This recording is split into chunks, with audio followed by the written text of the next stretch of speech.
If you look back over your career, can you talk about a home run that sticks out? How did you find it? How did you build conviction? Well, I can think of one that was actually the inspiration for the Value Investors Club. We were just running our own capital. We ran outside capital for 10 years, and we returned all our outside capital. I didn't take outside capital again until 2009, to run directly anyway. So this was during a period where we weren't running outside capital. And so we were just looking for good ideas for ourselves. And one of the, we had figured out one of the best investments I had ever seen. And it was, the reason it was so great was it was a company selling at half its cash value with a great business attached, okay? And usually when I size positions, it doesn't have so much to do.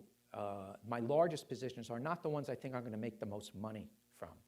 My largest positions are the ones I don't think I'm going to lose money in, so that I can buy a lot of that without taking much risk. And if there's some optionality, meaning it could go up. And this had everything. This I was buying at half its cash value with a good business attached. It was a complicated capital structure that people couldn't figure out because it was relatively new and people hadn't seen it. But if you did, that's what you were buying.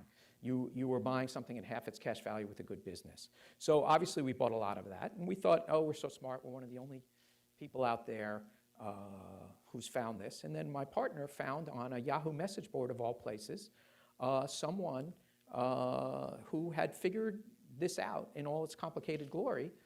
And funny story, the gentleman who figured this out actually was working at a supermarket at the time. He was just a really smart guy, and a light bulb went off, and we sort of said, wow, there's intelligent life out there. Wouldn't it be great if we can put together a group of people who could talk? People at the time, this was 1999, were looking for millions of eyeballs on the internet and whatever they were talking about. And I thought the internet was great to have little meetings with people who are all over the country at different times or all over the world, and you could sort of have a little club. I was always fascinated with the idea of an investment club. So he was one of the first members of the Value Investors Club, and he got the idea of could we attract smart people to share ideas. That was the deal. It was free to join, but you had to share your good ideas, and this gave us the idea that it wasn't just in the normal hunting places that you could find really smart people who did good work. So that was a really good one, half its cash value and with a good business attached, and it was really because it was a complicated capital structure. I wouldn't call it my worst investment, but I'd say my most disastrous investment. I don't know. Anyway, I've had a bunch of, my partner Rob Goldstein, who joined me in 1989, always joke that if we worked for someone else over the last 15 years, they would have fired us about 8 times. So you have to be willing to, I guess, make mistakes, and you can't really avoid it. And so our worst one was probably, we actually bought, through a spin-off, a company that actually owned Comdex, which used to be a computer trade show, and it was the biggest one. And we were actually able to create it before the spin-off for about $3 a share, and it was going to sell some new shares at $6, and that had been announced, but yet we could create it by buying the parent and shorting another piece and creating what was left for about $3. So all good so far, but we actually fell in love with the business. What I loved about the business was that they ran this trade show in Las Vegas, and you could rent all the trade space you wanted in Las Vegas at the time. And it was available at about $2 a square foot, and they could re-rent it at $62 a square foot. So whenever the trade show grew, they would spend another $2 and get a $62 contribution. And so we fell in love with the operating dynamics of this business, and the stock actually went from $3. They sold some more stock at $6, and the stock actually went to $12.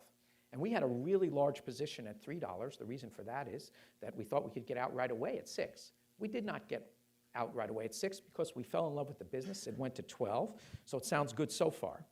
But then unfortunately, shortly after about September 9th, 2001, the company bought another trade show and borrowed a lot of money. And then after September 11th, no one wanted to travel at all. And both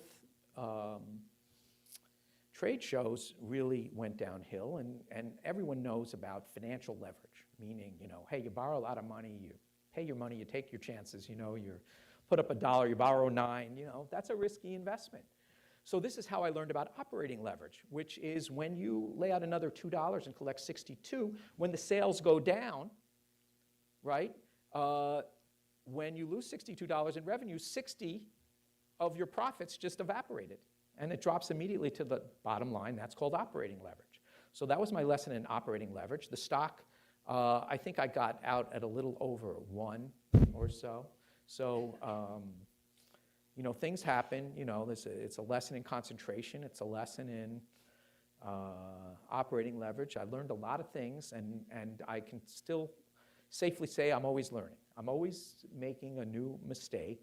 I'm trying not to make the same ones, but the same ones usually have a little different face on them. You're really making the same one, but it presented in a little different way, and you didn't notice it, and you would go make that mistake again. And so I guess advice would be don't be shy about making mistakes, because you will anyway. So, well, I think that's very important what Joel just said, and I want everybody in the audience to take cognizance of it. I wrote a memo in April called Dare to be Great. And basically it said, if you want to be exceptional as an investor, you have to dare to be great. Everybody here is willing to be great. But to be great, you have to be different. Because if you think the same as everybody else, you'll make the same actions. If you take the same actions, you'll have the same performance. You certainly can't be exceptional if you follow the common course. So to be exceptional, you have to be different. You also have to dare to be wrong. And nobody bats 1,000. The best baseball hitter in history got 4 hits every 10 times to the plate, right? Some investors can do a little better than that, but nobody bats 1,000. And Joel mentioned that he could have been fired 8 times. And I'm a very kind boss, so I let myself stay. And I had lunch today with the guy who works for Berkshire Hathaway, and we were talking about what makes Warren successful. And I said, one of the things that makes him successful is he's not afraid of getting fired. But very few people have that luxury. And the question is, for those of us who work in the world where we can be fired, if not by our employers, then by our clients, will we still take the chance and back our ideas that there are no sure things? Will you back the things that have a chance of being wrong? And I think you have to take that chance.